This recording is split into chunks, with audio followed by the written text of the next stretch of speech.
women, by and large, are significantly inferior to men at firefighting. Wah! Smell. I see here getting moist and muddy. I know this is pretty radical thing to say, but I'm going to say it anyway. Fembots can essentially kiss my ass. Progressivism is a societal cancer. If you don't like it, Tumblr is that way.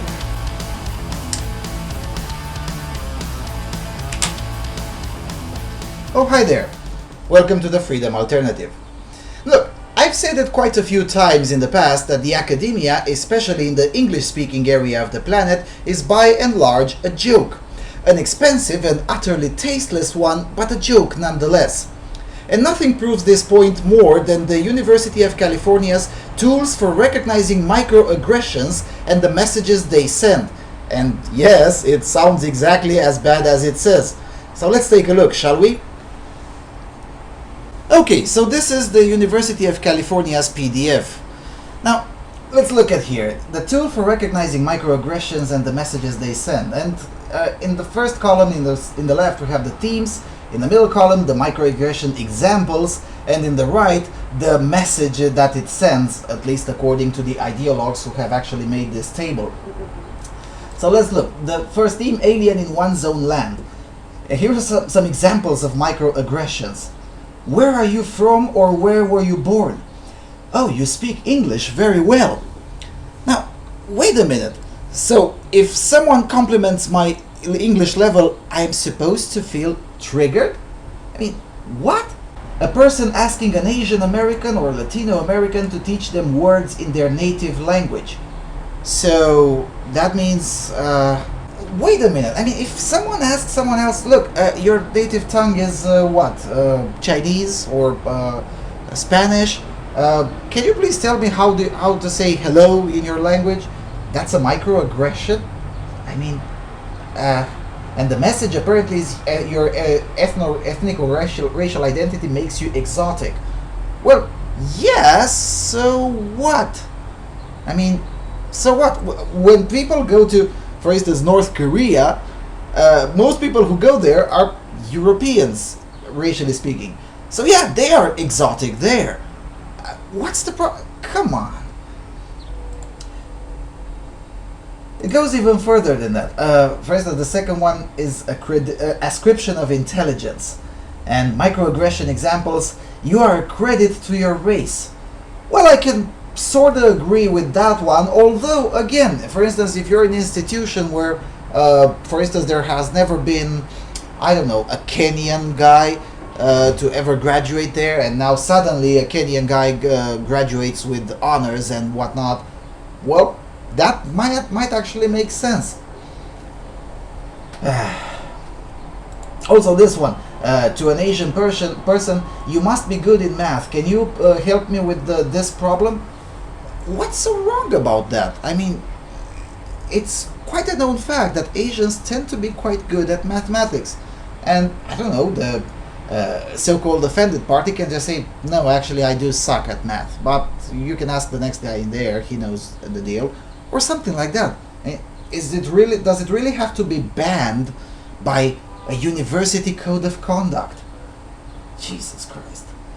It gets even worse. Color blindness. When I look at you, I don't see color. Well, that's dumb. That's not microaggressive. America is a melting pot. Seriously? Now that's a microaggression? What the hell? There's only one race, the human race. Now that's a microaggression as well? There used to be the time when most of the leftists believe in that. Oh, how times change. They started eating their own these days. This one. A store owner following a customer of color around the store. Well, it doesn't say anything about context. I mean, and also it's this thing that we used to call situational awareness. Most of the people, most of the time, make such kind of judgments based on experience. For instance, in areas where crime is high regardless of race, the store owner will follow the customer around regardless of the customer's color. In an area where whites commit most of the crime, and yes, so such areas do exist, the store owner usually follows that kind of demographic. if you're offended, you know, you can just no longer go to that particular store. But I guess that's, how do I put it, that's triggering, or that's offensive, or something. Goes even further. I'm not racist, I have several black friends. Well, that's a non sequitur, but an aggression? As a woman, I know what you go through as a racial minority. That's stupid, but an aggression? Come on. Are you sure you were being followed in the store? I can't believe it. So now, not believing at face value anyone's claims of anything is an aggression. Amazing. This one goes even worse. I believe the most qualified person should get the job. Now that's a microaggression now at the University of California. What? Men and women have equal opportunities for achievement. Well, that's actually a false statement. A recent study has just revealed that women have a 2-to-1 preference in achievement, at least in the academic environment. So yeah, that's a false statement. But again, an aggression? Come on. Gender plays no part in who we hire. Well, it depends on the job. If I run, for instance, a brothel, well, yeah, actually sex, and by the way, sex, not gender, for fuck. Anyway, yeah, sex actually does play a part in who I hire. But if I run, I don't know, a grocery store, well, yeah, not really. So it does depend on the context here. Affirmative action is racist. Well, actually, that's a very true proposition. It's actually remarkably true. And look, it's not just that affirmative action is racist against whites, but it's also racist against those who benefit from it, because it's what we should call the racism of low expectations. That is to say, we expect a certain demographic to perform poorer than other demographics, in the case of America, less than whites and Asians, and because of that, we're gonna just give them a leg up because they exist as members of that particular demographic. And that is racist in and of itself. Whether you consider that triggering or offensive plays absolutely no part in actual reality. It goes even worse. If you say to an Asian, a Latino, or a Native American, "Why are you so quiet? We want to know what you think. Be more verbal. Speak up more." So, how does this mold with the cult of assertiveness, which apparently the dominant ideology now promotes as being something good? You know, being uber assertive is something apparently good in and of itself. So we have, on one hand, being more assertive as the standard promoted by the establishment, and on the other hand, asking someone to be more assertive is a microaggression, is a message to assimilate into the dominant culture. For crying out loud, progressives, just decide yourself.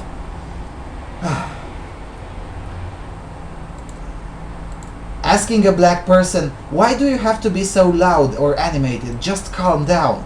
And apparently that sends a message of leave your cultural baggage outside.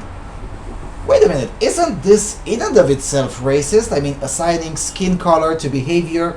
I mean, this PDF assumes that Negroes are to be more loud or more animated as a part of their cultural baggage.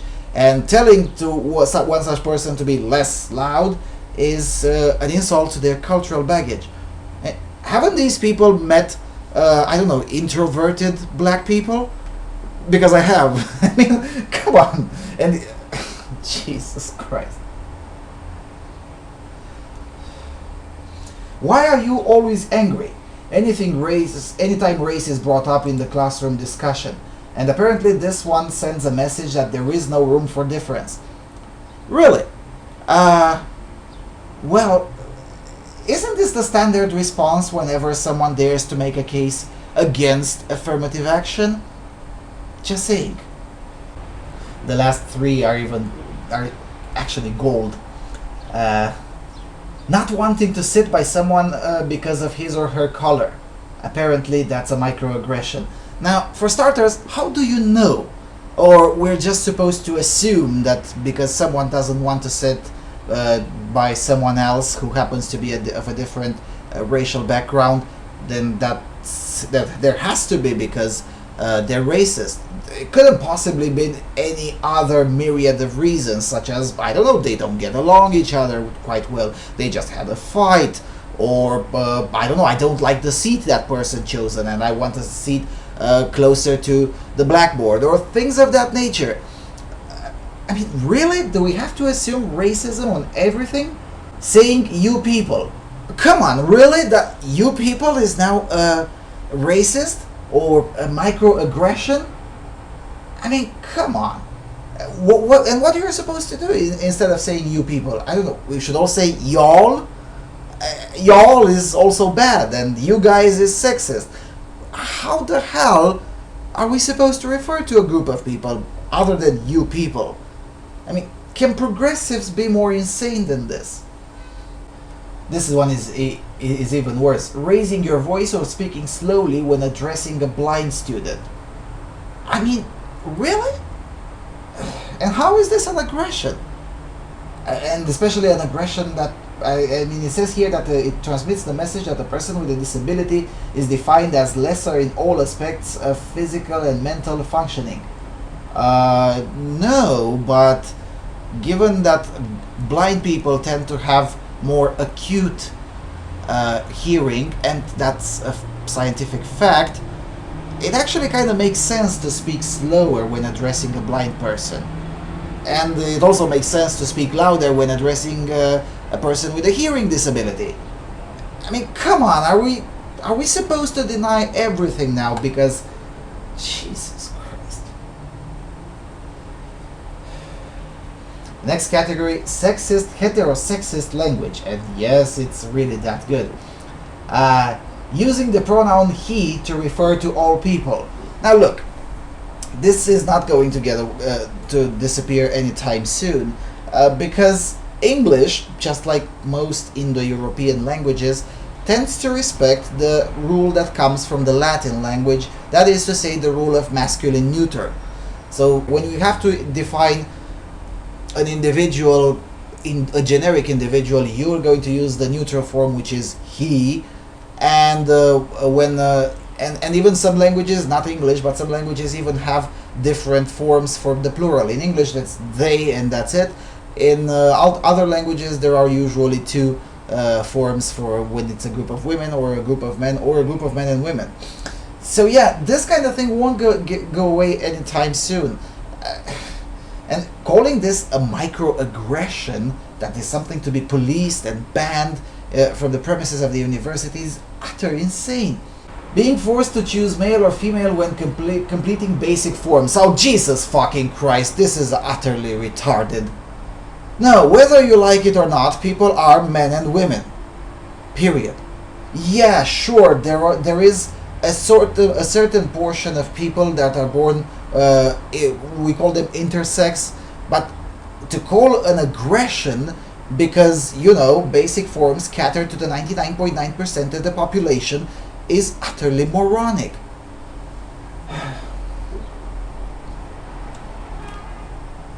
Two options for relationship status, married and single. Well, that's actually how it works, because legally cohabitation that's why it's called cohabitation. It's not supposed to be regulated by the state. So the legal status really is married or single. You don't like that? Tough shit. Change the laws. Oh wait, they did change the laws, and now LGBT partnerships aren't invisible anymore. But I guess that doesn't really matter. And the last but not least category, when a female student asked a male professor for extra help on an engineering assignment, and he asked, what do you need to work on this for anyway? Well, I can actually see cases when this is legit. For instance, when the student takes in extra work that is not really necessary for the course completion, and as such, requiring extra help from the professor is really a waste of time for the professor, especially considering that time tends to be this kind of commodity that is quite limited for everyone. Okay, you're a girl, you don't have to be good at math. Okay, I can see how that's offensive, but then again, I don't see how a university can regulate that. A person asks a woman her age, and upon hearing she is 31, looks quickly at her ring finger. Well, actually, that kind of makes sense, because whether feminists like it or not, women have this thing that we call the biological clock. And yes, when looking at a woman who's 31, it makes sense to look if she's married or not. Whether you should do that or not, that's a different discussion. And again, the main question remains, how is the university supposed to regulate such behavior? I mean, is the university going to install cameras everywhere, full HD, full high definition cameras everywhere, to see if somehow you looked at her finger when you heard she's 31? I mean, seriously, how is this supposed to work? An advisor asks a female student if she is planning on having children while in postdoctoral training. That actually is perfectly legitimate, and I don't think it's an aggression at all. It's perfectly legit, because whether we like it or not, if a female student, intends to have children during the training, that means she will be missing from some of the studies for a certain period of time. No matter how much parental or paternal leave legislation you pass, it doesn't change the biological fact. The actual mother has to be missing from work a certain period of time to go out and give birth to her child. And this is a very legitimate question, especially in jobs where it requires constant presence and constant availability at any hour, at every day. This is a very legitimate question. I'm sorry, you can't escape biology. Shows surprise when a feminine woman turns out to be a lesbian. Again, how is the university supposed to police this? I mean, is the university going to fine or expel students or professors who have a second of surprise when, oh, I didn't know you're a lesbian? And that's now an infraction, it's transgressive to the ethics code? Amazing. Labeling an assertive female committee chair or dean as a bitch while describing a male counterpart as a forceful leader. Okay, I can see how this is offensive, but again, how is the university supposed to police that? I mean, if I say, if I go out with my colleagues and I say, Jesus Christ, my boss is such a bitch, how will the university police that? And more importantly, should the university police that? Let's cut to the chase. The University of California and more universities in the English-speaking world are turning into very little North Koreas. This kind of nonsense actually goes way beyond any kind of basic ethics, basic code of conduct and whatnot. It goes right into the core of people's privacy. I mean, come on, policing if people are surprised when finding out that a certain individual is a lesbian or not. And when this is what a formally respectable institution is now busy with, that's the moment one needs to accept that the whole edifice is just bonkers. I mean, really, the moment when complimenting one's level of English or asking one to teach a few words in his native tongue becomes an aggression, that's the moment when I'll personally view such an institution as a place where sanity goes to die and be replaced with full fucktardery. And then I think, and when I think that people pay good money to go to such institutions, I cannot help but wonder what's in those students' minds, and also, more importantly, what's in those parents' mind. Why would you or should you, as a parent, go through financial sacrifices to put your kid through such nonsense? And let's be crystal clear on this one. It's the model itself that is at fault in here. The university model itself, used by the Anglosphere, is the one that fosters such nonsense. In most of Europe, where the level of cultural and governmental leftism is even deeper than in the United States of America, universities still aren't that much of a joke. Why? Well, because they don't run on the so-called holistic model, where the students get cocooned from outside reality. I don't know what the answer is, and I genuinely don't know if this model used in the Anglosphere can be just, I don't know, scrapped and dealt away with. What I do know is that individuals can and bloody should make a point in choosing universities outside the English-speaking nations. I wrote an article about this a while ago, link in the low bar, in which I recommended just trying exactly that, and I think you should read it. What I wrote there could particularly be useful for Brits, who could easily go and study in continental Europe without getting into higher costs. I really suggest you reading that article. Anyway, with that being said, don't forget to click the subscribe button and consider supporting this channel. Thanks for watching.